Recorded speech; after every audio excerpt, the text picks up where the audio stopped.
Hello दोस्तों। Lockdown में सब लोग अपने अपने घर में कैद होकर रह गए थे।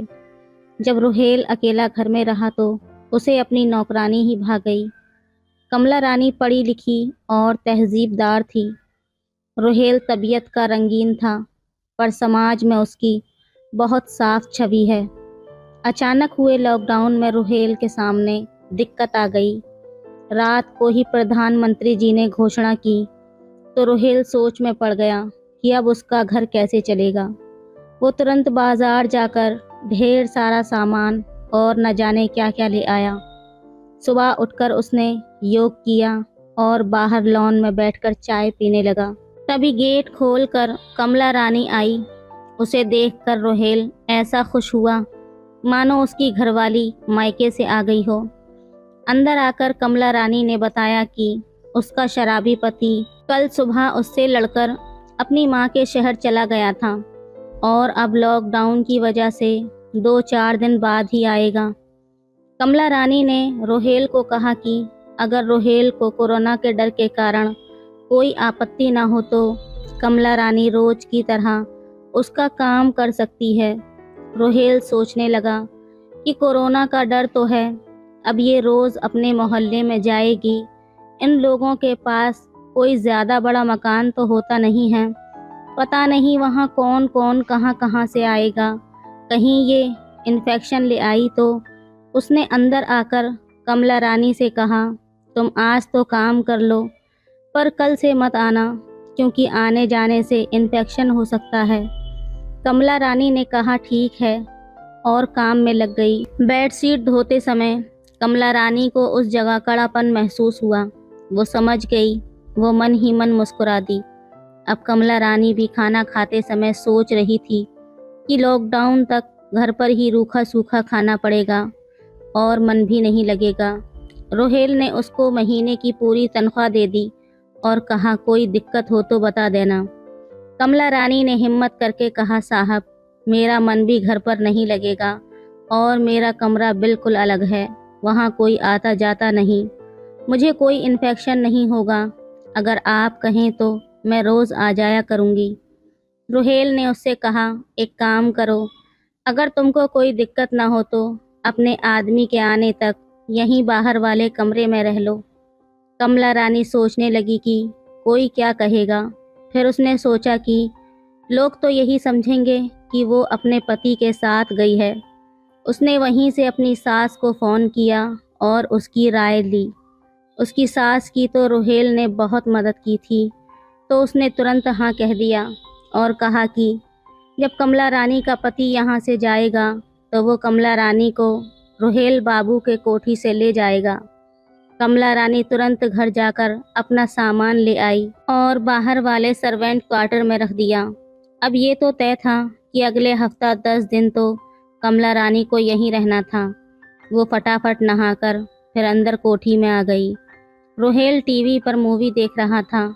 कमला रानी ने उसको चाय बनाकर दी। आज दिन में घर की चाय रुहेल को पहली बार मिल रही थी। कमला रानी के पास कुछ करने को खास नहीं था तो उसने रुहेल से कहा, साहब जी आजकल मैं जब मौका मिले तो किराने का सामान मंगवा देना, आपको बढ़िया बढ़िया चीज़ें बनाकर खिलाऊंगी। उसने इस ढंग से ये बात कही कि रुहेल को भी हंसी आ गई। सही बात ये थी कि आज उसे अपनी कोठी घर सी लग रही थी। कमला रानी भले ही नौकरानी थी, पर उसकी सुंदरता और सलीका उसे घर के सदस्य जैसा ही आभास देते थे। कमला रानी ने रुहेल से कहा, सुबह जो खाना बनाया था वो आप मत खाना, वो मैं खा लूँगी अभी, और रात को आपके लिए गरम गरम पूरी आलू बना देती हूँ।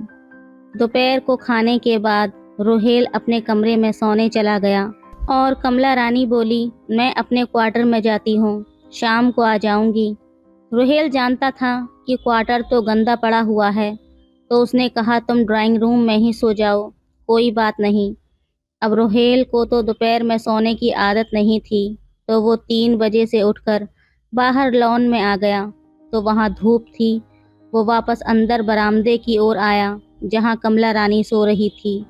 वो एक टक कमला रानी को देखता रहा। कमला रानी के गोरे चिकने पाँव में पतली सी पायल थी पर नीचे तलवे गंदे हो रहे थे। रोहेल वहाँ से हट गया। वो भटकना नहीं चाहता था। रोहेल रसोई में गया और पानी पिया। आहट सुनकर कमला रानी जाग गई और सीधे रसोई में आई और बोली, साहब जी मुझे आवाज़ दे देते, आप बैठिए मैं चाय बना देती हूँ। उसने एक लिस्ट रोहेल को दी कि किराने वाले को फ़ोन कर दीजिएगा, वो भिजवा देगा। रोहेल ने हंसकर कहा, इतना राशन कोई दावत है क्या? इस पर कमला रानी बोली, मुझे जितना भी आता है साहब जी, आपको सब बनाकर खिलाऊंगी। रोहेल ने उससे कहा, तुम्हें अपने लिए भी कोई सामान चाहिए तो लिख देना। अब तो लगता है कि 10 दिन तुम्हें रुकना पड़ेगा। कमला रानी सोचती रही तो रोहेल ने कहा, संकोच मत करो। कमला रानी के लिए अपनी शादी के बाद पहला मौका था जब कोई आदमी उससे मेकअप का सामान मंगाने के लिए कह रहा था। कमला रानी ने दुकान पर फ़ोन किया तो वो बोला कि आप सुबह 7 बजे दुकान के पीछे घर है, वहाँ आ जाना। वहीं से दुकान का अंदर का रास्ता है, सामान निकलवा लेना और फिर मैं भिजवा दूंगा। रोहेल ने कमला रानी को जाने को कह दिया और उसे 2000 रुपये अलग से दिए कि तुम्हें अपने लिए कोई कपड़ा लेना हो तो ले लेना। कमला रानी खुश हो गई। रात को रोहेल ने खाना जल्दी ही खा लिया था और कमला रानी से बोला, तुम खाना खाकर सो जाना, मैं अपना कमरा बंद कर रहा हूँ। कमला रानी समझ गई कि छोटे साहब जी का बाबू राव बहुत ज़्यादा परेशान कर रहा है। वो काम निपटाकर निकल ही रही थी कि रोहेल बाहर आया। वो बहुत थका हुआ सा लग रहा था।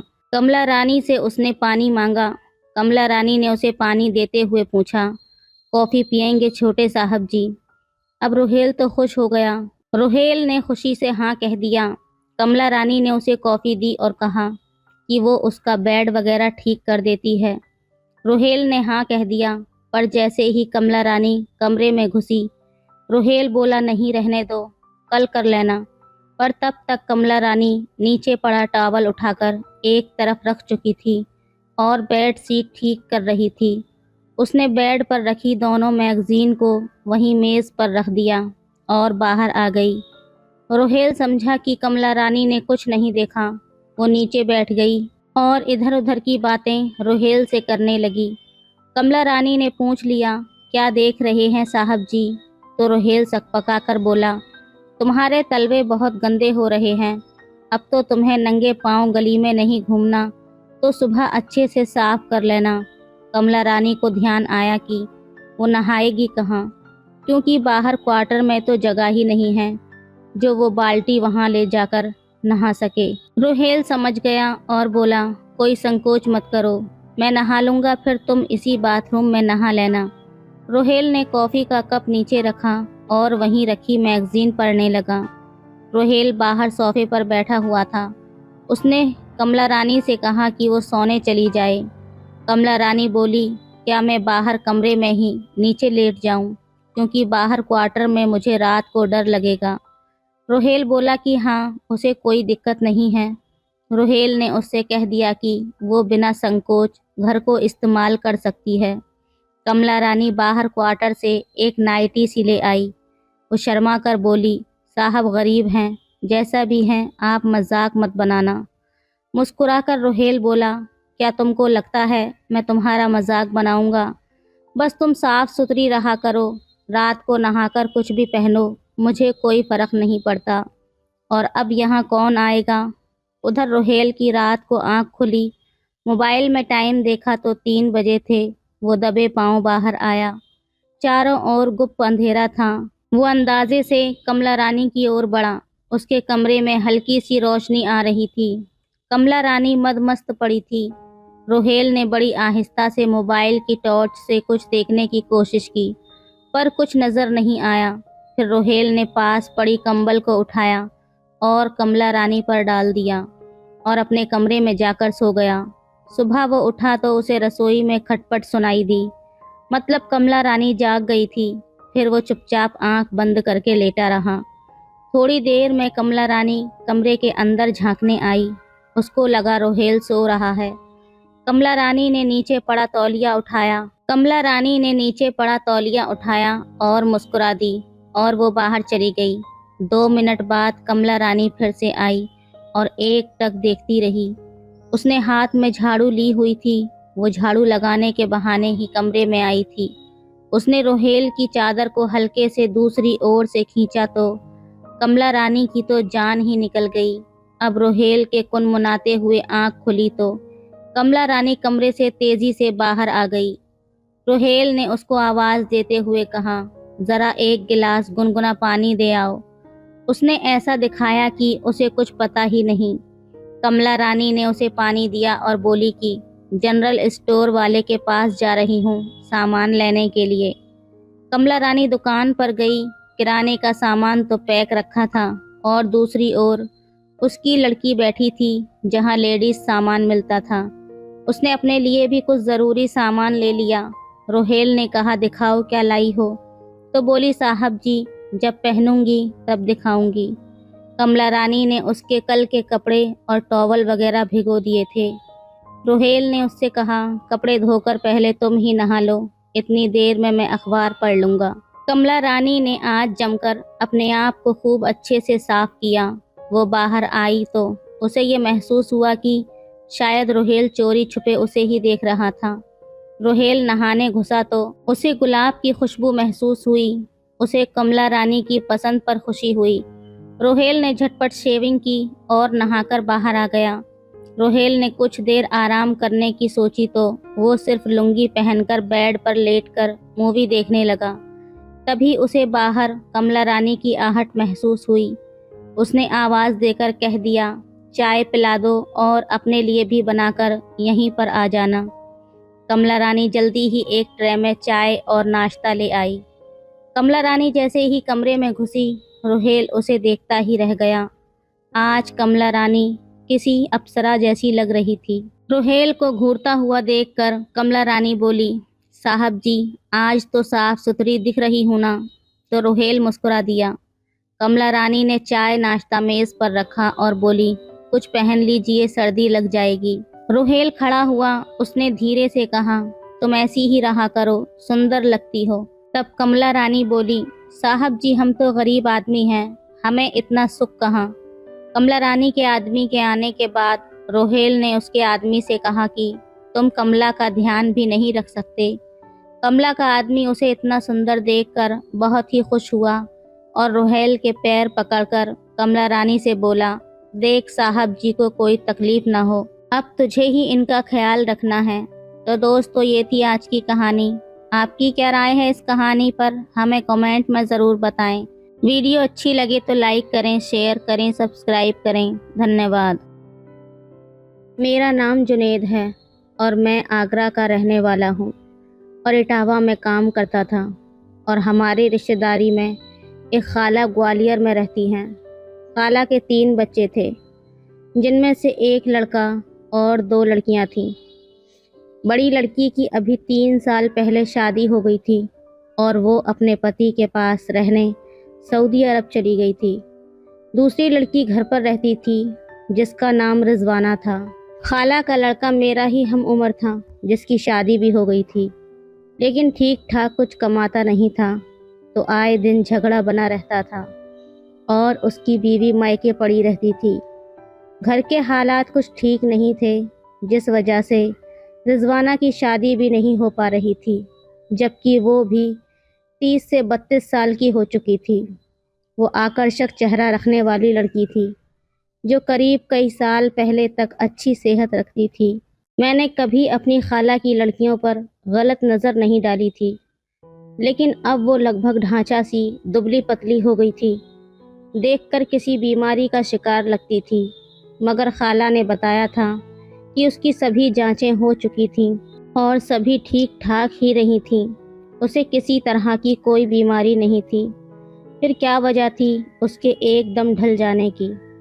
एक दिन खाला का फ़ोन आया था कि रिजवाना को मेरी मदद की ज़रूरत है। दरअसल ग्वालियर में जिस जगह नौकरी करना वो चाह रही थी, उसका हेड ऑफिस इटावा में था और इंटरव्यू यहीं होना था। रिजवाना के मुताबिक शाम को जाना था और वो यूं शाम या रात को सफ़र करने के पक्ष में नहीं थी। मैं उनकी चिंता को समझ गया था और उन्हें भरोसा दिलाया था कि वो फ़िक्र ना करें, मैं इंतज़ाम कर दूँगा। रात भर रुक के सुबह मैं खुद ही ट्रेन पर बिठा आऊँगा। इसके बाद मैंने अपने मकान मालिक को ये बात बताकर उसके रुकने के लिए उनसे इजाज़त मांगी थी। ये भी पेशकश की अगर कोई उनको एतराज़ हो तो वो नीचे सुला सकते हैं। ये मेरी एक आदत है कि जहाँ रहता हूँ वहाँ अपनी इज्जत तो बनाकर रखता हूँ कि सामने वाला भरोसा कर सके। और फिर वो लड़की कोई गैर या दोस्त नहीं बल्कि खालाजात बहन ही थी, तो उन्हें क्या एतराज़ होता। उन्होंने इजाज़त दे दी। वो 11 बजे आ गई थी। मैंने उसे स्टेशन से ले लिया और उसकी बताई जगह पर छोड़ दिया और ख़ुद अपने ऑफिस निकल आया। आगे का वक्त वैसा ही गुज़रा जैसा गुज़रता है। पहले सीधे घर ले गया जहाँ वो नहा धोकर फ्रेश हुई, फिर उसे बाज़ार ले आया जहाँ थोड़ी शॉपिंग करने के बाद वहीं पर खाना खिलाया और 10 बजे हम लोग घर आ गए।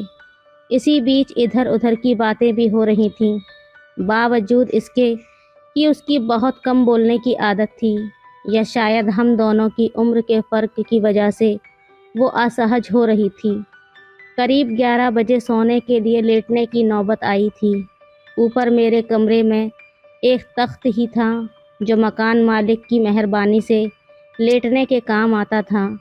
बाकी मैं तो सफरी ज़िंदगी की वजह से कोई ख़ास सामान ही नहीं बनाता था। उसे मैंने तख्त पर लिटा दिया और ख़ुद नीचे चटाई बिछाकर लेट गया और मैं उससे पूछने लगा कि पहले तो तुम्हारी सेहत अच्छी भली थी और दिखने में काफ़ी अच्छी भी लगती थी, अब क्या हो गया है तुम्हें? उसने अनमने भाव से जवाब दिया कि मुझे नहीं पता। मैंने कहा कोई ऐसी बीमारी है जो खाला ने मुझे बतानी ठीक न समझी हो। वो एकदम से सकपका गई और कहने लगी ऐसा कुछ भी नहीं है। मैंने फिर पूछा कोई बॉयफ्रेंड है तुम्हारा? वो एकदम भड़क कर उठ बैठी और तेज़ निगाहों से मुझे घूरने लगी। ये कैसा बेहुदा सवाल है? इसमें बेहुदा क्या है? जनरल चीज़ है, लोग करते ही हैं। अगर तुम करती होगी तो कौन सी कयामत टूट पड़ेगी। उसने कहा क्या आप ये चाहते हो कि मैं अभी इसी वक्त यहाँ से चली जाऊँ? उसकी आंखों से गुस्सा छलकने लगा था। मैंने कहा वैसे मेरा इरादा ना तुम्हें तकलीफ़ पहुँचाने का है और ना ही कोई तुम्हारी इंसल्ट करने का। मुझे साइकोलॉजी में गहरी दिलचस्पी भी है और पकड़ भी समझना चाहता हूँ तुम्हारे केस को। शायद कोई सही सलाह दे सकूँ तुम्हें। वो थोड़ी देर वैसे ही बैठी अजीब अंदाज में मुझे देखती रही और फिर कहा नहीं। मैंने कहा बस यही तुम्हारी बीमारी है। उसने पूछा तुम्हारा क्या मतलब है? मैंने कहा ये नैसर्गिक है, इसमें गलत कुछ भी नहीं, पर होता ये है कि समाज के बनाए नियम और अपनी इज्जत के चक्कर में सभी अपनी प्राकृतिक इच्छाओं को दबाने में लग जाते हैं, जो कि गलत है, क्योंकि ऐसा न करने पर इंसान मानसिक बीमारी का शिकार हो जाता है। चाहे दिल दिमाग सामाजिक नियमों के चलते इस डिमांड को लाख नकारता रहे, पर शरीर तो अपनी प्रतिक्रिया देता ही है। तुम जिस उम्र में हो, गारंटी से कह सकता हूँ कि तुम्हारे साथ की लड़कियों की शादी हो चुकी होगी। शाम को जब तुम बाथरूम गई थी तो तुम्हारा फ़ोन देखा था। तुम अपनी इच्छाओं को जबरन मार रही हो और यही चीज़ तुम्हारे शरीर को गला रही है। अब वो गहरी दिलचस्पी से मुझे देखने लगी थी। मैंने कभी सोचा भी नहीं था कि मैं आपसे इस सब्जेक्ट पर कभी बात करूँगा। मैंने कहा लेकिन कर सकती हो। हमारी उम्र के फ़र्क और रिश्ते को भूल जाओ और भरोसा रखो एक एक्सपर्ट दोस्त की तरह तुम्हारे काम आ सकता हूँ। उसने कहा मैं घर पे रहती हूँ, घर से निकलने का मौका रेयर ही मिलता है। ऐसे में किसी से कोई दोस्त बनाऊँ भी तो मिल पाना ही मुश्किल होगा। उसने कहा मेरे दोस्त हैं, लेकिन मेरे लिए कभी घर से निकलना मुमकिन भी होता है तो वो ही बेकार साबित होते हैं। उसने कहा बस एक बार ग्रेजुएशन के 1 साल बाद मैंने एक कॉल सेंटर में नौकरी कर ली थी। वहीं काम करने वाला लड़का था, लेकिन ये रिश्ता ज़्यादा लंबा चला भी नहीं। 7 महीने बाद कॉल सेंटर ही बंद हो गया और वो लड़का नई नौकरी के चक्कर में लखनऊ शिफ्ट हो गया और मैं घर पे बैठ गई। मैंने कहा तो फिर कहीं और भी तो नौकरी कर सकती थी। उसने कहा कि कर सकती थी, लेकिन कहीं पर नौकरी पसंद नहीं आई, तो कहीं नौकरी देने वालों को मैं पसंद नहीं आई। अब यहाँ देखती हूँ कि होता क्या है। मैंने कहा अगर यहाँ बात न बन पाए तो कह देना कि मैं इटावा में नौकरी करूँगी और यहाँ मैं नौकरी की भी सेटिंग करवा दूँगा और रहने की भी। घर में कोई विरोध करे तो कह देना कि या तो शादी ही करा दो या फिर नौकरी करने दो, क्योंकि घर पर खाली नहीं बैठ सकती। और रही बात तुम्हारे घर वालों की, तो उन्हें मैं खुद कन्वेंस कर लूँगा। मैंने कहा तुम्हें अजीब लग रहा हो तो सो जाओ, वैसे भी जो जानना और समझना था वो हो चुका है। उसने कहा मैं अपनी बात कर रही हूँ भाईजान, अब जो सब्जेक्ट छेड़ दिया है उसके बाद नींद कहाँ आएगी। अब तो खुद ही दिल कर रहा है और बातें करने का। उसने कहा आप अपने बारे में बताओ, आपकी कैसी गुजरती है। शादी तो आपकी भी नाकाम हुई। मैंने कहा मैं तो मर्द हूँ, मर्द कब बंदिश में रहता है और कब परवाह ही करता है। उसने कहा काश लड़की को भी समाज इतनी छूट देता। मैंने कहा कोई बात नहीं, यहाँ रह गई तो जो भी इच्छा होगी बताना, हर ख्वाहिश पूरी करने की गारंटी है। मैंने कहा कि अगर ये बात तुम पहले समझ जाती तो आज ये नौबत नहीं आती। उसने कहा फ्रस्ट्रेशन में इतनी गहराई से सोच ही ना पाई और आपके जैसे गाइड करने वाला कोई था भी नहीं। मैंने कहा मगर अब भी संभावना है कि तुम अपने आप को ठीक कर सकती हो। उसने कहा कैसे, प्लीज़ बताइए ना। मैंने कहा पहले तो अपने दिमाग से निगेटिविटी निकाल दो सारी। शादी नहीं हो रही तो कोई बात नहीं, दिमाग में बिठा लो कि तुम्हें शादी करनी ही नहीं है और तुम खुद नौकरी करके अपना गुजारा करने में सक्षम हो। क्या होगा, लोग पीठ पीछे बातें ही तो बनाएंगे, बनाने दो। ये बातें तब मैटर करती हैं जब इन पर ध्यान दो। तुम उनके लिए ये सोच लो कि ये लोग तुम्हारी शराफत के बावजूद आज तक शादी ना करा सके, और क्या गारंटी है कि नज़दीकी भविष्य में करा भी पाएंगे। थोड़ी हल्की फुल्की योगा टाइप एक्सरसाइज करो, पर घुटो मत। उसने कहा शुक्रिया भाई, आज पहली बार खुद में इतनी पॉजिटिव एनर्जी महसूस कर रही हूँ। मैं ज़रूर ऐसा ही करूँगी। मैंने कहा जैसा भी है ये तुम्हारे ऊपर है कि तुम जब चाहो इसे बेहतर बना सकती हो। रिजवाना ने कहा ये वाली नौकरी मिल भी गई तो छोड़ दूंगी और घर पर यही बताऊंगी कि नौकरी नहीं मिल सकी। तुम तब तक यहीं पर कोई नौकरी ढूंढ कर ऑफर कर दो मुझे, फिर मैं जिद करूंगी यहाँ नौकरी करने की। जाहिर है कि ऐसे तो कोई न मानेगा, लेकिन तुम अपने तरीके से समझाना तो समझ जाएंगे और फिर मुझे यहाँ आने देंगे। खुद नौकरी करके पैसा इकट्ठा कर लूँगी, आज़ाद ज़िंदगी में खुश रहूँगी और मन मुताबिक काम करके खिल जाऊँगी। तो एक संभावना है भी कि शायद शादी के लिए कोई मुर्गा शहीद भी हो जाए। मैंने कहा अब सो जाओ, थकान काफ़ी हो गई है, कल बात करते हैं। फिर हम लोग सो गए और अगली सुबह मैंने उसे ग्वालियर जाने के लिए ट्रेन में बिठा दिया।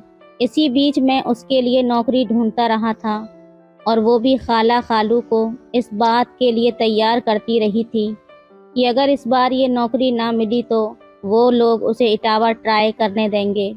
फिर हुआ वही जो उसने पहले से ही सोच रखा था। उसने जिस नौकरी के लिए इंटरव्यू दिया था वो मिल तो गई थी, लेकिन अब उसे वो नौकरी नहीं करनी थी। उसने घर वालों को यही कहा कि वो नौकरी उसे नहीं मिली और अब उसने मुझे कह दिया है कि मैं उसके लिए कोई नौकरी देखूं। घर वाले तो इनकार इकरार की हालत में नहीं थे और एक हफ्ते बाद ही मेरी कोशिशों से उसके लिए एक अच्छी खासी नौकरी का प्रबंध भी हो गया। अब उसने उस नौकरी के लिए ज़िद पकड़ ली तो खाला खालू ने मुझसे बात की और मैंने उन्हें समझाया कि उसे ये नौकरी करने दीजिए या फिर पॉसिबल हो तो उसकी जल्द से जल्द शादी करा दीजिए, क्योंकि आप लोग समझ नहीं पा रहे हैं कि लड़की घर पर बैठे बैठे फ्रस्ट्रेट हो रही है, जो उसकी सेहत के लिए ठीक नहीं है। बाहर रहेगी, नौकरी करेगी, लोगों से घुलेगी मिलेगी तो कम से कम उसमें ज़िंदगी के लिए चाहत पैदा होगी जो उसके अंदर मर चुकी है। और यहाँ की फ़िक्र आप लोग मत कीजिएगा, यहाँ मैं उसके गार्जियन की भूमिका निभाऊंगा और न सिर्फ उसके रहने की जगह पर नज़र रखूँगा और उसके काम की जगह पर भी मेरी नज़र रहेगी। जैसे कि उम्मीद थी, वो लोग मेरे भरोसा दिलाने पर इस बात के लिए राज़ी भी हो गए। अब यहाँ उसके रहने के लिए मैंने पास के ही मोहल्ले में एक घर का चुनाव किया, जहाँ एक बुज़ुर्ग दंपत्ति रहते थे, जिनके बेटे यूएस में रहते थे और उन्होंने अपने बड़े से घर को पीजी बना दिया था लड़कियों के लिए। हालांकि मैंने उन आंटी को 1 महीने का किराया दे दिया, लेकिन उनसे यही कहा कि मेरी बहन 1 महीने बाद यहाँ रहना शुरू करेगी। वजह ना उन्होंने पूछी और ना मैंने उन्हें बताई। अब इस 1 महीने के लिए उसका ऐसा जुगाड़ बनाना था कि वो ना सिर्फ जी भर के जी ले, बल्कि उसे हर तरह की सुविधा भी हासिल हो, और इसके लिए मैंने पहले ही तैयारी कर रखी थी। अब रिजवाना ऑफिस से लौटने के बाद वो योगा करती जो मैंने उसे बताई, हल्की फुल्की एक्सरसाइज करती, खूब खुश रहती और अच्छे से खाती पीती। अब उसकी ज़िंदगी में सब कुछ नॉर्मल था। इसका सकारात्मक असर उसके शरीर पर पड़ा और वो धीरे धीरे फिर से सेहतमंद हो गई। धीरे धीरे हम दोनों फिर अपनी दुनिया में व्यस्त और मस्त हो गए। तो दोस्तों, ये थी आज की कहानी। आपकी क्या राय है इस कहानी पर, हमें कमेंट में ज़रूर बताएं। वीडियो अच्छी लगे तो लाइक करें, शेयर करें, सब्सक्राइब करें। धन्यवाद। मेरा नाम ज़ैनब है और मैं 18 साल की हूँ। ये बात उन दिनों की है जब मैं स्कूल में पढ़ती थी। मेरी अम्मी शबनम एक प्राइवेट स्कूल में इंग्लिश की टीचर हैं और मेरे पापा दुबई की एक कंपनी में हैं। वो साल 2 साल में इंडिया आया करते हैं और कई दिनों के लिए ही आते हैं। जब वो घर आते थे तब अम्मी बहुत खुश रहती थीं, लेकिन उनके जाने के बाद अम्मी बहुत उदास हो जाती थीं। हमारा घर शहर की आबादी से दूर था। हम किराए के मकान में रहते थे। ये घर पापा के दोस्त अकबर अंकल का था। अकबर अंकल पापा के दोस्त थे। यही वजह थी कि वो हम लोगों से किराया नहीं लिया करते थे। अकबर अंकल हमारे घर अक्सर आया करते थे। उनके आने पर अम्मी बहुत खुश रहती थीं। उनके आने से अम्मी का अकेलापन दूर हो जाया करता था। कभी कभी हम लोग अकबर अंकल के साथ बाहर उनकी कार से आउटिंग पर भी जाते थे। धीरे धीरे वो हमारे साथ बेहद घुल मिल गए थे। एक दिन मैं स्कूल से घर आई तो देखा कि मेरे पापा के दोस्त अकबर अंकल आए हुए हैं। अम्मी दोपहर का खाना बना रही थीं। मैंने अपना स्कूल बैग कमरे में रखा और किचन की तरफ बढ़ गई, लेकिन अंदर का नज़ारा देखकर मेरे पाँव से ज़मीन निकल गई। मैंने चुपके से किचन में झांक कर देखा तो मैं देखती ही रह गई। हेलो दोस्तों, स्वागत है आप सभी का हमारी एक और रोमांचक कहानी में। उम्मीद करती हूँ आपको ये कहानी बेहद पसंद आएगी। मेरी अम्मी एक कॉलेज में टीचर थीं।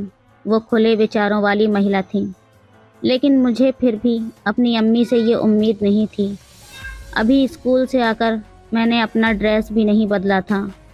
थोड़ी देर बाद अम्मी अपने किचन से बाहर आ गई थीं। उन्होंने खाना लगाया और मुझे आवाज़ दी। हम तीनों ने मिलकर लंच किया। फिर मैं टीवी देखने लगी। अम्मी और अंकल आराम करने लगे। फिर रात को अकबर अंकल, अम्मी और मैं खाना खाकर 10 बजे सोने लगे। मुझे नींद तो आ नहीं रही थी। तकरीबन 2 घंटे ऐसे ही बीत गए। मेरी आँख हल्की सी लगने लगी थी। तकरीबन 15 मिनट बाद मेरे कानों में चूड़ियों के खनकने की आवाज़ सुनाई पड़ी। मेरी नींद खुल चुकी थी। मैंने धीरे से अपने कमरे की खिड़की खोली, जो कि अम्मी के कमरे की तरफ खुलती थी। मेरी अम्मी और अकबर अंकल दोनों बातें कर रहे थे। अंकल ने कहा, शबनम, हम दोनों जो कर रहे हैं, तुम्हारे शौहर अल्ताफ़ मेरे बहुत अच्छे दोस्त हैं। दुबई जाने से पहले उन्होंने मुझसे कहा था कि मैं आपका और आपकी बेटी ज़ैनब का अच्छे से ख्याल रखूं। अकबर अंकल ने अपनी बात को ज़ोर देते हुए अम्मी को समझाया था। अंकल भी उनके मन की बात समझ गए। एक दिन मैं जब सुबह उठी तो देखा कि अकबर अंकल लेटे हुए थे। मैंने अंकल से पूछा, अम्मी कहाँ हैं? अंकल बोले वो तो अपने कॉलेज चली गईं। मैंने कहा ठीक है, मैं आपके लिए चाय बना दूं। अंकल ने सिगरेट सुलगाते हुए हाँ में सर हिला दिया था। थोड़ी देर बाद मैं चाय लेकर आ गई थी। अंकल मुझे पास में बैठने का इशारा करने लगे। मैं वहीं उनके पास बैठ गई। कल रात को तुम सो रही थी या जाग रही थी? अंकल ने बड़े प्यार से मेरे सर पर हाथ फेरते हुए सवाल किया। अचानक इस तरह के सवाल से मैं सकपका गई थी। अंकल को शायद ये मालूम पड़ गया था कि अम्मी और उनकी बातें मैं सुन चुकी हूँ। अंकल ने कहा, देखो ज़ैनब, मैं तुम्हारा अंकल हूँ। तुम्हारी अम्मी का ख्याल रखना मेरा फ़र्ज़ है। तुम बड़ी हो गई हो, समझदार हो, इस बात को समझ सकती हो। मैंने बिना कोई जवाब दिए अपना सर नीचे झुका लिया था। फिर उन्होंने पूछा, वैसे कितने साल की हो गई हो तुम? मैंने कहा, पिछले महीने मैं 18 साल की हुई थी। अंकल ने मुझे अपने सीने से लगा लिया। फिर कहने लगे, तुम बड़ी हो गई हो मेरी बच्ची, तुम फिक्र मत करो, मैं तुम्हारे लिए तेरी अम्मी से बात करता हूँ। फिर अंकल ने मुझे बड़े प्यार से अपनी गोद में बिठा लिया। मैं बुरी तरह घबरा गई। मैं हल्की सी आवाज़ में बोली, अंकल प्लीज़ मुझे जाने दो। अंकल ने कहा, कुछ नहीं होगा तुझे मेरी गुड़िया रानी। पर मैं शर्मा रही थी क्योंकि वो मेरे अंकल थे।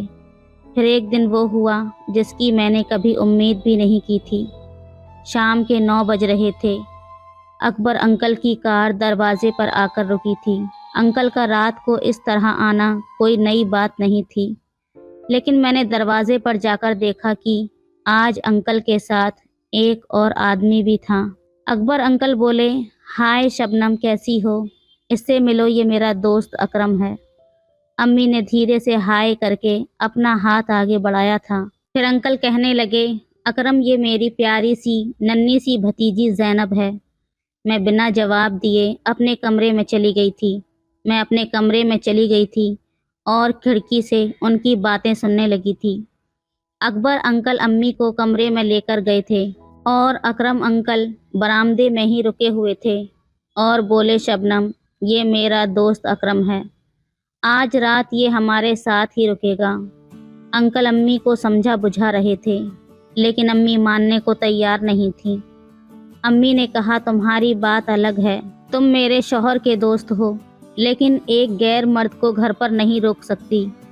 अम्मी परेशानी से अपना सर पकड़े सोफे पर बैठी हुई थी। अकबर अंकल बोले, मैं और अकरम बचपन के दोस्त हैं। मैंने अकरम को बोला है कि तुम मेरे बहुत अच्छे दोस्त अल्ताफ़ की बीवी हो। अम्मी ने कहा, तुमने मुझसे पूछकर बोला था क्या? अम्मी ने अपनी शंका जाहिर करते हुए जवाब दिया कि घर में मेरी बेटी ज़ैनब भी है, वो क्या सोचेगी मेरे बारे में, अब वो छोटी नहीं रही है।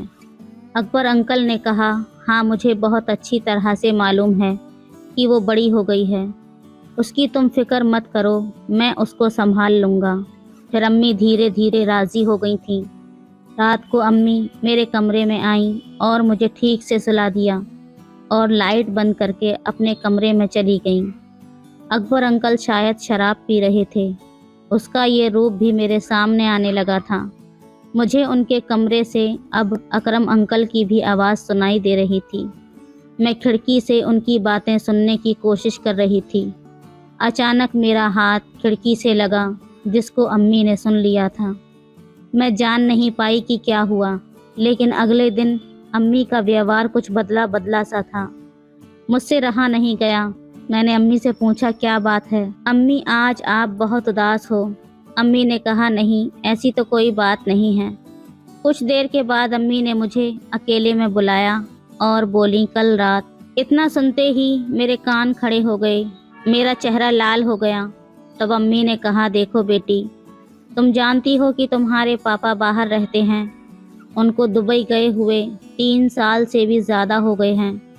ये सब कहते हुए अम्मी का गला भर गया।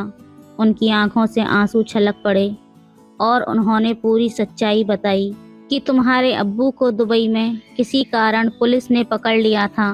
मेरे समझ में नहीं आ रहा कि मैं क्या करूं, इसलिए मैंने तुम्हारे अंकल से बात करके कोई रास्ता निकालने में लगी थी। तुम जैसा सोचती हो वैसा कुछ नहीं है और इसलिए मैं कई रातों से अच्छे से सो भी नहीं पाई हूँ। जिसके लिए मैंने अकबर और अकरम दोनों से पैसे की मदद ली है, लेकिन अब मैं उन्हें लौटा नहीं पा रही हूँ और वो लोग मुझे परेशान करने लगे हैं। अम्मी बुरी तरह टूट चुकी थीं। मैंने अम्मी को दिलासा दिया और कहा, मैं समझती हूँ, कोई बात नहीं है अम्मी। मेरी इस बात से उनका दिल कुछ हल्का हुआ था और वो बोली, बेटी तुम नाराज़ नहीं होना मुझसे। मैंने कहा, नहीं अम्मी, इसमें नाराज़ होने वाली कौन सी बात है, ऐसा तो किसी के भी साथ हो सकता है। अम्मी के चेहरे पर कुछ मुस्कान आई। मैं उस वक्त कुछ और नहीं बोली। अब मैं अम्मी की हमराज हो गई थी। मैंने उनसे कहा, अम्मी मुझे समझ नहीं आ रहा कि ये सब क्या हो रहा है, लेकिन मुझे आपसे बस इतना कहना है कि मैं आपकी बेटी हूँ और आपसे बेहद प्यार करती हूँ। मुझे आपका सहारा चाहिए। आप भी खुद को अकेला मत समझो। अम्मी ने मुझे गले से लगाया और महसूस किया कि उनका एक मजबूत और सच्चा सहारा तो हमेशा से उनके पास था, उनकी अपनी बेटी। इस अनुभव ने उन्हें एहसास कराया कि अपने आत्मसम्मान और अपने परिवार के मान और सुरक्षा के लिए उन्हें खुद मजबूत बनना होगा। अगले दिन उन्होंने फैसला किया कि अब वो किसी भी ऐसी परिस्थिति में नहीं रहेंगी जो उन्हें और उनकी बेटी के जीवन पर नकारात्मक प्रभाव डाले। उन्होंने अकरम अंकल से खुलकर बातचीत की और उनसे कहा कि अब वो उनके साथ कोई और संपर्क नहीं रख पाएंगी। उन्होंने खुद को मेरे साथ एक नए जीवन की शुरुआत के लिए तैयार किया और अपनी कमज़ोरियों को पीछे छोड़कर एक नई राह अपनाई। इस घटना के बाद मैं और मेरी अम्मी ने एक दूसरे को एक मजबूत सहारा बनाया और साथ मिलकर जीवन के संघर्षों का सामना करने का निश्चय किया। अब हमारे जीवन में एक नई दिशा और नई शुरुआत थी, जहां हम एक दूसरे का सहारा बनकर खुद को मजबूत और सुरक्षित महसूस कर सकें। तो दोस्तों, ये थी आज की कहानी। आपकी क्या राय है इस कहानी पर, हमें कमेंट में ज़रूर बताएं। वीडियो अच्छी लगे तो लाइक करें, शेयर करें, सब्सक्राइब करें। धन्यवाद। पूजा धीरे धीरे सरक कर अपने पापा से चिपक कर बैठ जाती है और फिर हिचकिचाते हुए कहती है, पापा आपने मेरे लिए बहुत कुर्बानियाँ दी हैं, अब मेरी बारी है। पापा, जिस सुख से आप मेरी वजह से दूर रहे, अब मेरा फ़र्ज़ बनता है आपको वो सुख मैं दूँ। पूजा का पिता कहता है, ऐसा कौन सा सुख बेटा? पूजा कहती है, औरत का सुख पापा। आप उस सुख के लिए तड़पते रहते हो, मैं आपका ये दुख सहन नहीं कर सकती। पूजा का पिता अपनी बेटी से कहता है, तुम मेरी बेटी हो और ये गलत है। पूजा कहती है, मैं जानती हूँ ये गलत है, लेकिन मैं आपको तड़पता हुआ नहीं देख सकती। पहले मुझे अगर मालूम होता तो आपको दुखी नहीं होने देती। तभी पूजा अपनी साड़ी का पल्लू को नीचे गिरा देती है और अपने पापा का हाथ पकड़ लेती है और कहती है, पापा आज से मैं आपकी हूँ। आपने इतने सालों से अपनी इच्छा को दबा कर रखा था, लेकिन अब आप अपनी इच्छा को पूरा कर सकते हैं। पूजा का पिता अपना हाथ खींचना चाहता था, लेकिन बहुत सालों बाद किसी लड़की के कोमल हाथों का स्पर्श पाकर वो सब कुछ भूल जाता है और उसकी बातों में आने लगता है। उसका गोरा बदन देखकर उसके जज्बात भड़कने लगते हैं। तभी उसे याद आता है कि पूजा तो मेरी बेटी है। वो उसे डांट कर भगा देता है। पूजा अपने कमरे में जाते हुए कहती है, पापा मैं दरवाज़ा खोल कर सोऊंगी, अगर आपका इरादा बदल जाए तो आ जाना। पवन ने अपने रूम का दरवाज़ा बंद किया और बेड पर लेट गया, लेकिन पवन को बिल्कुल भी नींद नहीं आ रही थी। बार बार पूजा के कोमल हाथों का स्पर्श और उसका पल्लू गिराना और उसका गोरा बदन, ये सारा मंजर पवन की आंखों के सामने घूमने लगता है। आधी रात तक पूजा का पिता करवटें बदलता रहता है और सोने की कोशिश करता है, लेकिन हार कर वो धीरे से अपनी बेटी के कमरे में चला जाता है और फिर थोड़ी ही देर में दोनों बाप बेटी एक एक करके सारे कपड़े। हेलो दोस्तों, स्वागत है आप सभी का हमारी एक और रोमांचक कहानी में। उम्मीद करती हूँ आपको ये कहानी बेहद पसंद आएगी। दोस्तों, पवन नाम का आदमी अपनी फैमिली के साथ नोएडा में रहता था। उसकी उम्र 45 साल के आसपास थी। पवन पेशे से रिटायर्ड टीचर था। पवन दिखने में कुछ खास नहीं था, लेकिन पैसों की उसके पास कोई कमी नहीं थी। पवन के घर में सिर्फ 2 ही लोग रहते थे, पवन और उसकी बेटी पूजा। 10 साल पहले पवन की पत्नी और उसके बेटे की दुर्घटना में मौत हो गई थी और फिर पवन ने दोबारा शादी नहीं की थी। अपनी पत्नी की मौत के बाद पवन बिल्कुल बिखर गया था। पवन ने जवानी में ही अपनी पत्नी को खो दिया था। जब उसकी पत्नी की मौत हुई थी तब पूजा महज 5 साल की थी। अब पूजा की जिम्मेदारी पवन पर आ चुकी थी और पवन ने अपनी बेटी पूजा को बड़े ही लाड़ प्यार से पाला पोसा था। धीरे धीरे दिन बीतते गए और उसकी बेटी भी दिन ब दिन बड़ी होती चली गई। जब पूजा 15 साल की होती है तो उस पर जवानी का रंग बिखरने लगता है। पूजा दिखने में बहुत ही खूबसूरत होती जा रही थी। पूजा का जिस्म दिन ब दिन उभरता जा रहा था। पूजा एकदम जवान लड़की बन चुकी थी, जिसे देखकर हर कोई उसे अपना बनाने की चाहत रखता। पूजा बिल्कुल अपनी मम्मी पर गई थी। पूजा पढ़ने में कम ही ध्यान देती थी, ज़्यादातर फ़ोन में ही व्यस्त रहती थी और फ़ोन पर हर तरह की वीडियोस देखती थी। पवन ने अपनी बेटी को किसी भी चीज़ की पाबंदी नहीं लगाई थी। पूजा के मन में जो आता वो करती थी। पूजा ज़्यादातर जीन्स टॉप या जीन्स शर्ट पहनती थी और जीन्स के साथ जब हाई हील के सैंडल पहनती थी तो एकदम हुस्न की परी लगती थी। पूजा छोटी उम्र में ही एक 20 साल की लड़की लगने लगी थी। उसका भरा हुआ शरीर, उसका गोरा बदन, जिसे देखकर उसका पिता ही उसकी वासना में जलने लगा। ये बात 1 साल पहले की है, जब पवन का एक दोस्त उससे मिलने के लिए उसके घर आया था। पवन और उसका दोस्त रूम में बैठकर बातें करने लगते हैं। बातों बातों में पवन की बीवी जानवी की बात होने लगती है। पवन का दोस्त उसे पूछता है कि तुमने दूसरी शादी क्यों नहीं की। तब पवन कहता है पूजा की वजह से नहीं की, क्योंकि क्या मालूम दूसरी बीवी कैसी होगी और उसके साथ कैसा सलूक करेगी। वो पता नहीं मेरी बेटी को प्यार करेगी भी या नहीं। फिर उसका दोस्त पवन से पूछता है कि आपकी पत्नी को गए हुए कितने साल हो गए हैं, तो क्या आपका मन नहीं करता कि मैं भी किसी औरत के साथ अपनी इच्छाओं को पूरा करूं। तभी पवन कहता है दिल तो बहुत करता है और सारी सारी रात जागता रहता हूं। दिल में बहुत दर्द होता है, लेकिन पूजा के सामने जाहिर नहीं होने देता।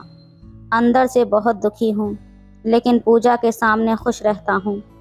उसका दोस्त कहता है कि किसी वैश्या या फिर कॉल गर्ल के पास क्यों नहीं चले जाते, उनके पास जाकर अपनी इच्छाओं को पूरा कर लो।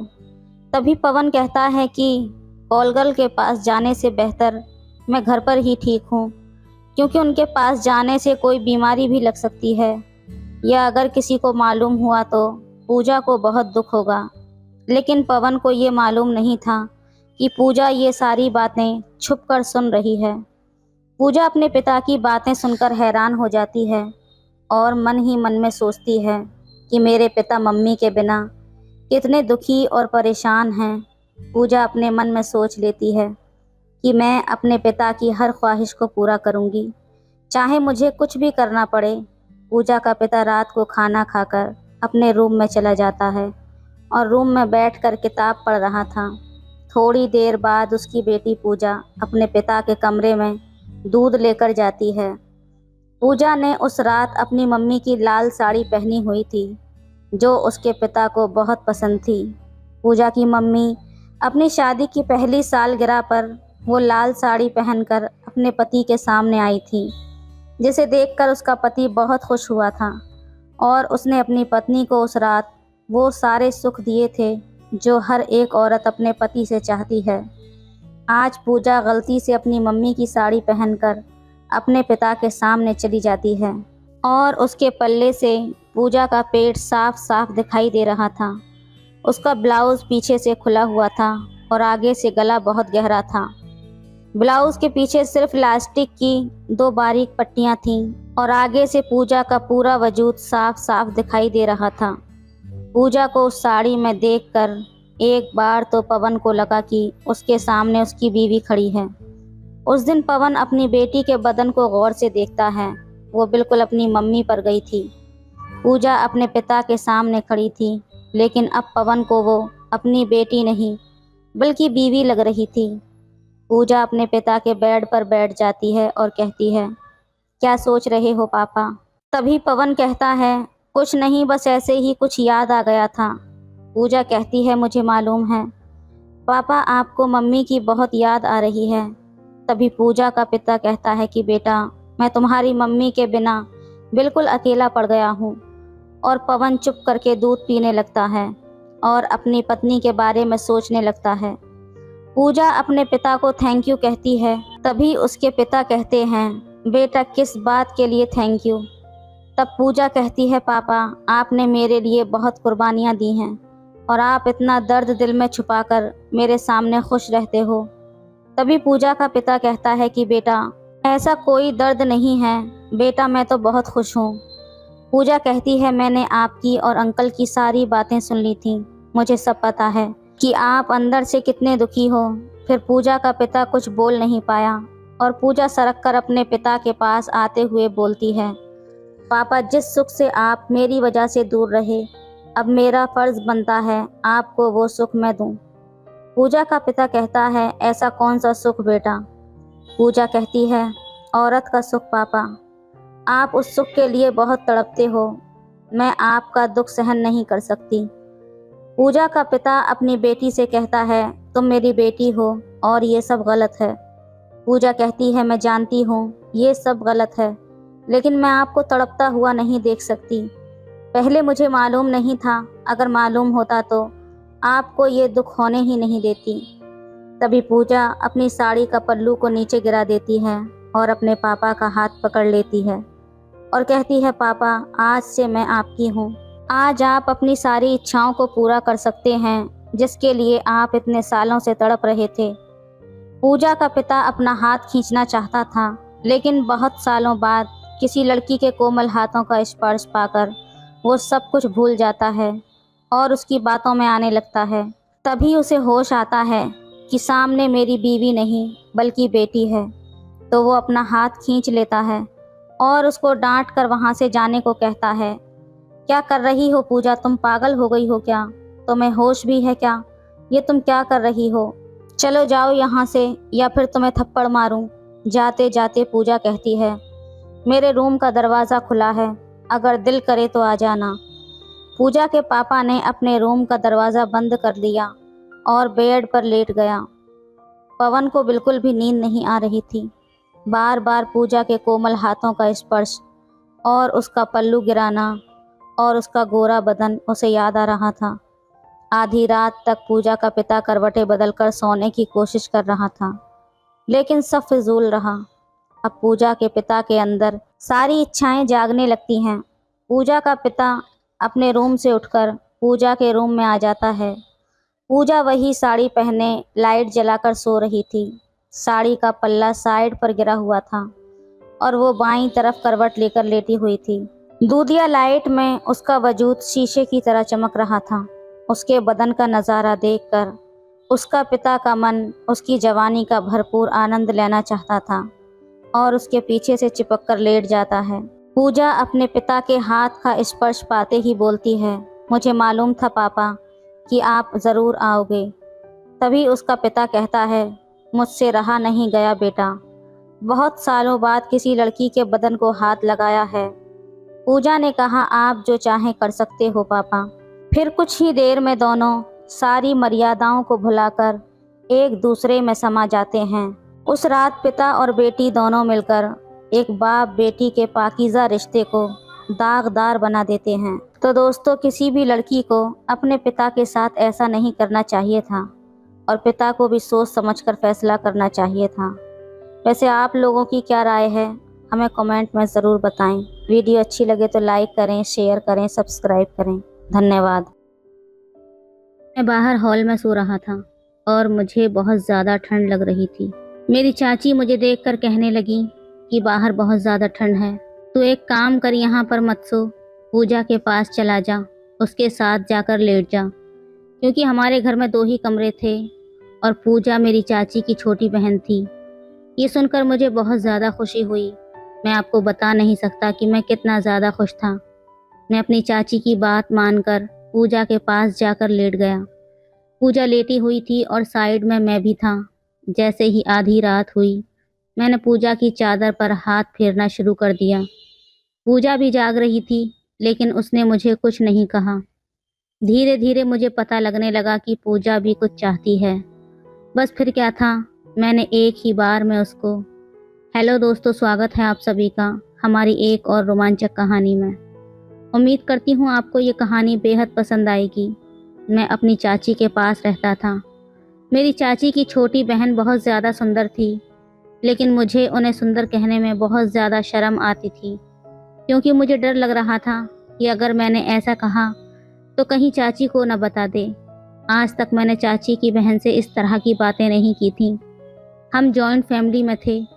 मेरे पापा और चाचा जी खेती बाड़ी का काम करते थे और वो ज़्यादातर खेत पर ही रहा करते थे। मेरी चाची और मेरी मम्मी घर पर ही रहती थी। मेरी चाची का एक बेटा था जिसकी उम्र करीब 8 साल थी। मेरी चाची 2 बहनें थीं। चाची की उम्र 29 साल थी और उनकी छोटी बहन की उम्र करीब 23 साल थी।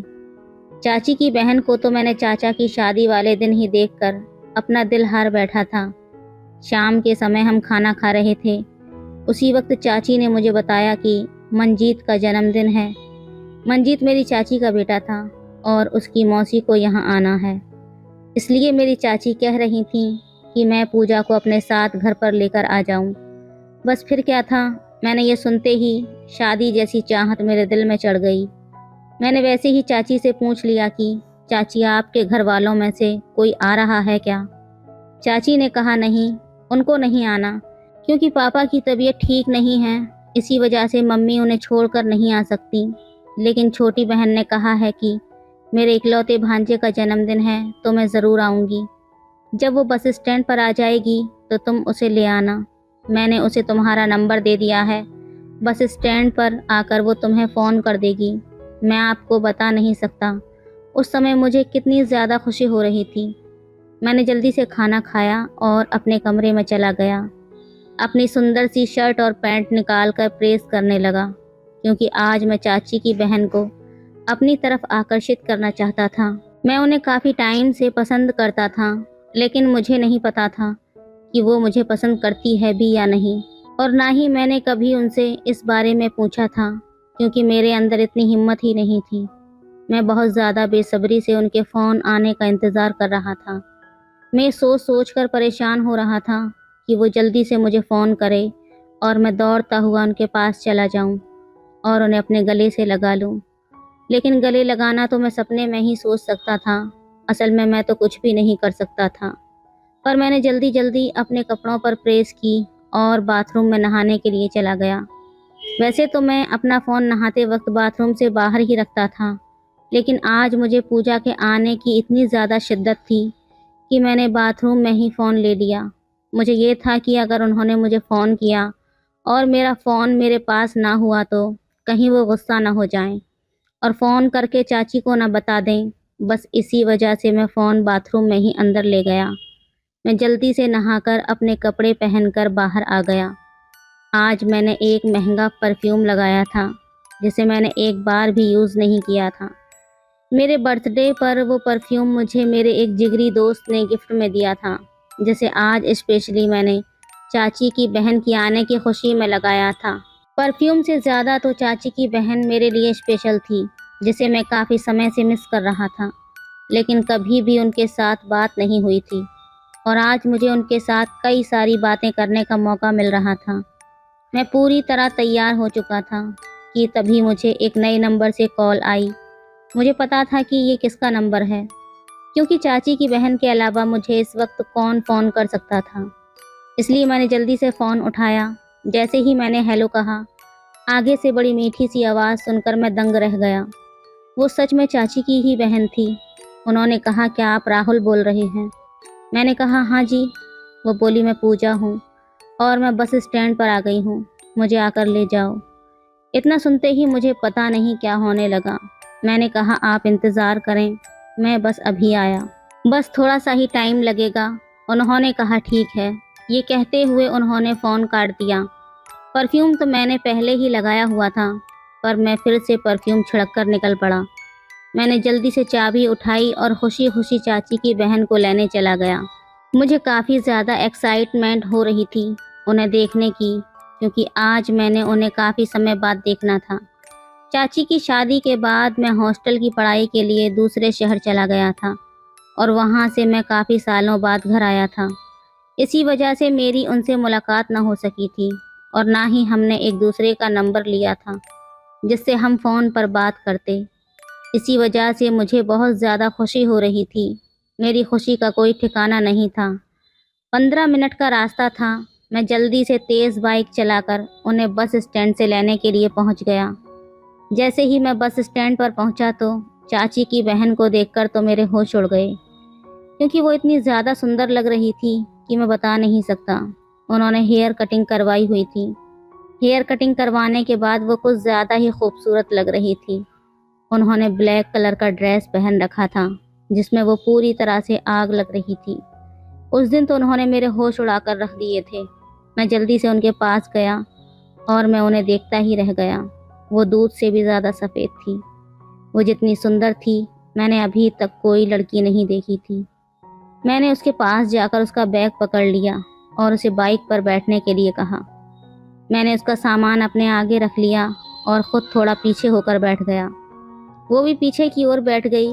मैं जानबूझकर गाड़ी चलाते वक्त बार बार ब्रेक लगा रहा था ताकि वो मुझसे टकरा जाए, क्योंकि मैं तो उसे छू नहीं सकता था, लेकिन मैंने इस तरह की हरकतें की ताकि वो मुझे खुद ही छू ले।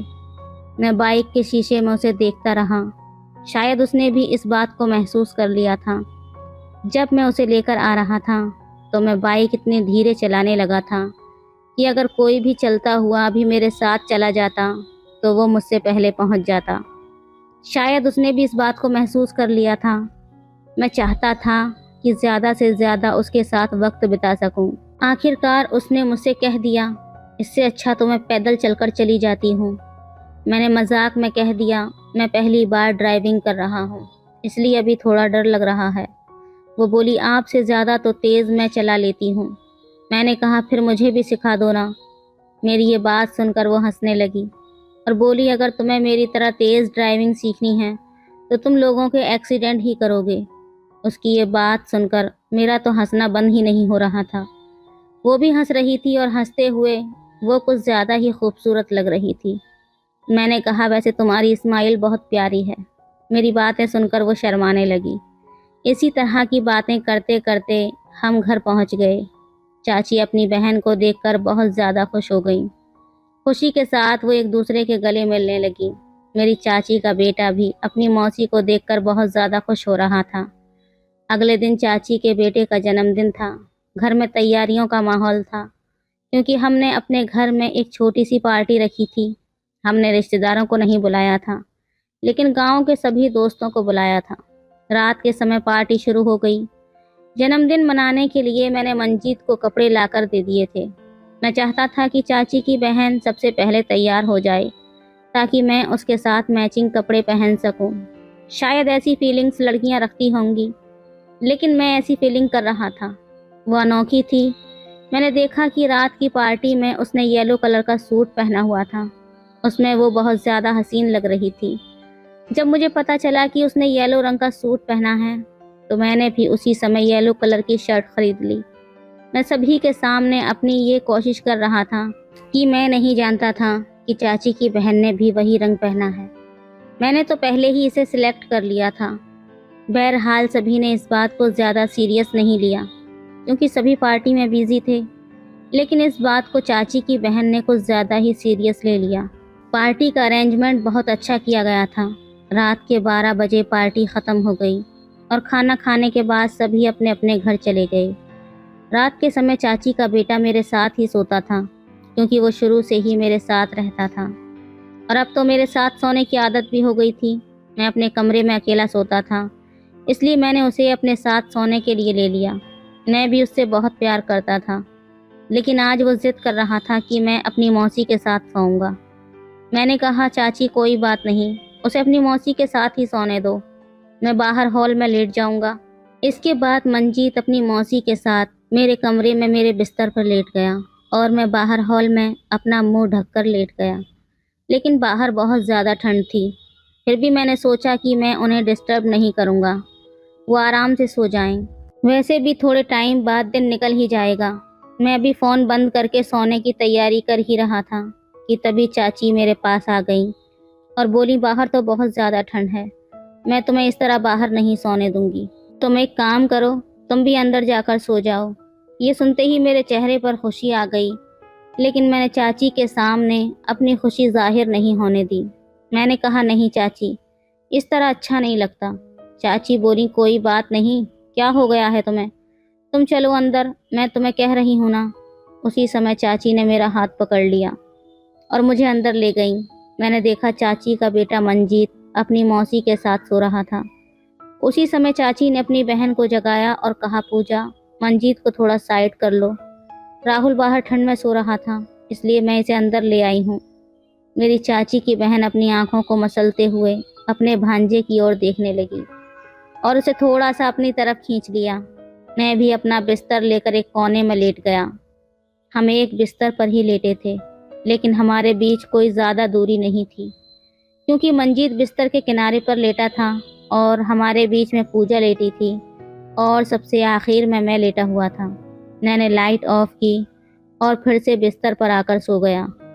मैं पूजा के सामने सोने का नाटक कर रहा था, लेकिन पूजा के साथ बिस्तर पर लेटे रहने में मुझे नींद कैसे आ सकती थी। मेरा मन तो शरारत करने को कर रहा था, लेकिन मैं चाहता था कि इसकी शुरुआत पूजा करे।